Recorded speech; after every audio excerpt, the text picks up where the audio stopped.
दोस्तों नमस्कार। मत अभिमत पर आपका स्वागत है। मैं हूं राकेश कुमार।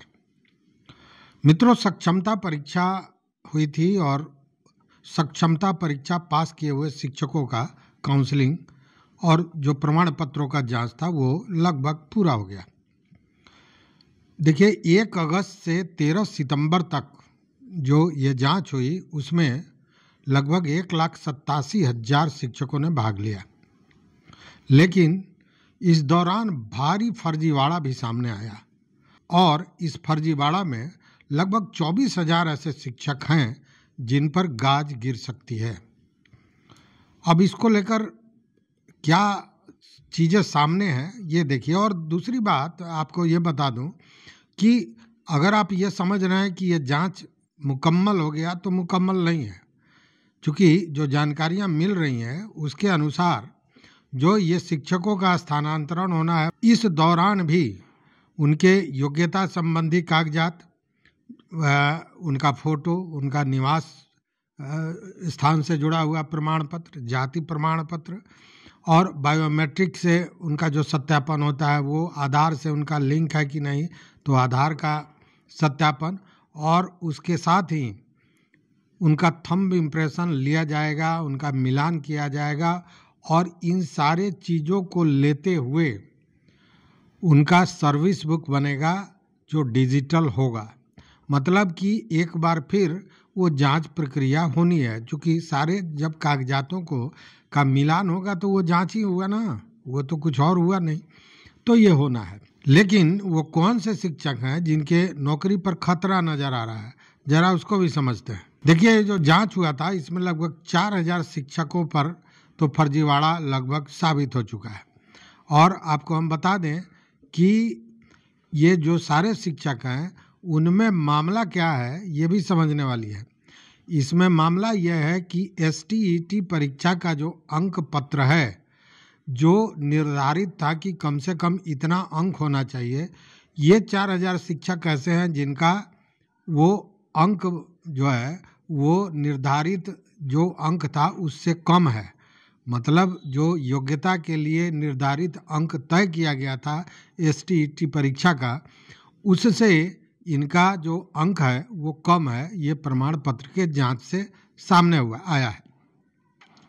अब ये जो 4,000 है इसमें देखिए कि लगभग 80% ऐसे शिक्षक हैं जिनके STET का जो अंक है वो 60% से भी कम है। आप बात समझ रहे हैं ना, 60% से भी कम है। ये 4,000 जो शिक्षक आए हैं उसमें लगभग 80% ऐसे शिक्षक हैं। दूसरा, बाकी जो लगभग 20% हैं उनमें भी गड़बड़ियां हैं, लेकिन उनमें गड़बड़ियां क्या चीज़ का है कि कहीं कहीं दिव्यांगता का प्रमाण पत्र जो है सो जाली है, किसी के पास निवास का पत्र जाली है। मतलब कि गड़बड़ियां हैं। और साथ में खेल कूद के कोटे से जो लोग गए हैं वहाँ भी कई लोग का दस्तावेज गलत पाया गया है, फर्जी पाया गया है।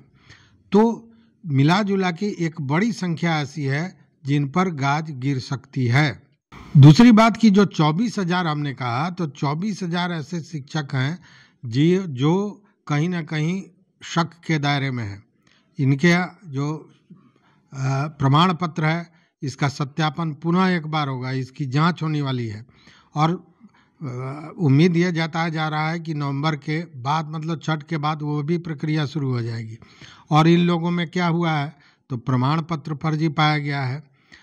वहीं अगर जो जांच हो रही है, जो प्रमाण पत्रों के सत्यापन हो रहा है, उसमें अगर गलत पाए जाते हैं तो इन लोगों को बर्खास्त कर दिया जाएगा। स्पष्ट है कि इनको बर्खास्त कर दिया जाएगा।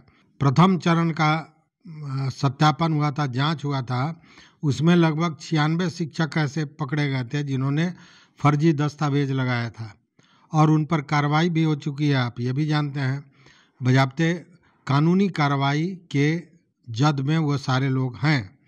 वहीं जो ये काउंसलिंग हुई इसमें 1,87,000 शिक्षक उपस्थित हुए थे, उसमें 42,000 ऐसे शिक्षक हैं जिनकी काउंसलिंग नहीं हो सकी थी और इनमें भी 3,000 ऐसे शिक्षक हैं जो अनुपस्थित थे आए ही नहीं, उन्होंने अपने कागजात को सत्यापन के लिए उपस्थापित ही नहीं किया था। अब आपको ये भी बता दें कि जो ये 42,000 शिक्षक हैं, इसमें से 10,000 ऐसे शिक्षक या 10,000 से ज़्यादा ऐसे शिक्षक हैं जिनका बायोमेट्रिक से मिलान नहीं हुआ, सत्यापन नहीं हुआ। तो ये फिर दोबारा जांच होगा और उस जांच में अगर सत्यापित नहीं हो पाते हैं तो कार्रवाई होगी। वहीं आपको हम यह भी बता दें कि जो फर्जीवाड़ा में लोग पकड़े गए थे उन पर बजाबते जालसाजी, साक्ष्य को मिटाने, गंभीर रूप से धोखाधड़ी करने, इन सारे चीज़ों का आरोप लगाकर कानूनी कार्रवाई की जा रही है।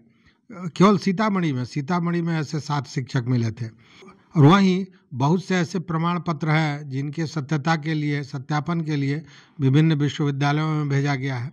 तो वहाँ से जब सत्यापन हो के आएगा और अगर सत्यापन में वो गलत पाए जाते हैं तो उन पर भी कानूनी कार्रवाइयाँ की जाएंगी। लेकिन आपको बता दें कि अगर आप समझ रहे हो कि अब दोबारा जो जिनका सत्यापन नहीं हुआ है, जांच नहीं हुआ है, लगभग 42,000 का दोबारा जांच हो जाएगा और प्रक्रिया पूरी हो जाएगी, तो ऐसा नहीं है। चूँकि आपका डिजिटल सर्विस बुक बनना है और जब डिजिटल सर्विस बुक बनेगा तो पुनः आपके योग्यता का जो प्रमाण पत्र है उसको भी देखा जाएगा।